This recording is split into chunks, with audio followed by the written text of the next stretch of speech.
Hello guys, I hope you all are doing good. So మొన్న Sunday రోజు ఏమైంది అంటే, ఎప్పుడు తినే వంటలు బోర్ కొట్టేస్తున్నాయి. సరే పర్లేదులే బయట నుంచి ఆర్డర్ చేసుకుందాం అనుకునేసరికి, బయట నుంచి ఆర్డర్ చేసుకుంటే ఏముంటుంది, బిర్యానీ. ఎప్పుడు తినే బిర్యానీ అయినా సరేలే వెరైటీగా ఇంట్లోనే హోమ్ కుక్ చేసుకుందాము, చాలా మంచి వెరైటీస్ ఉన్నాయి ఇంట్లో ట్రై చేయడానికి అని చెప్పేసి అలా యూట్యూబ్లో ఒక పట్టు పెట్టా అనమాట చూడడం.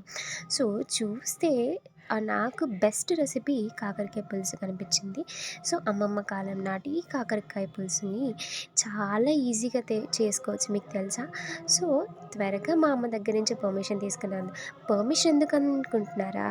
సో మనం అంత అమోఘంగా చేస్తాం కదా, అందుకోసమే.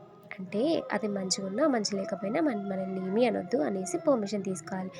లేకపోతే అది రాలేదనుకోండి, తర్వాత మనకు ఉంటుంది. దానికోసం ముందే అమ్మ దగ్గర పర్మిషన్ తీసుకుంటే సేఫ్ సైడ్.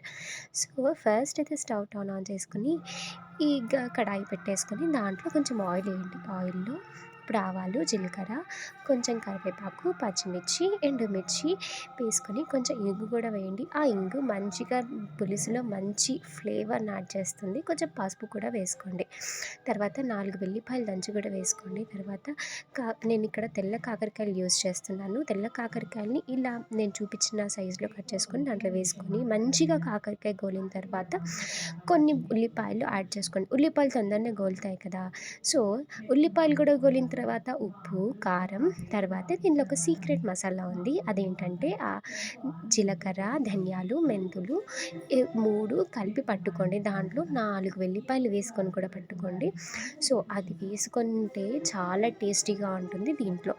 సో తర్వాత పులుసు కూడా వేసుకోండి. పులుసు కూడా వేసుకొని కొంచెం మీకు ఎంత కావాలో అంత వాటర్ వేసుకొని మంచిగా ఉడికించుకోండి కాకరకాయ పులుసుని.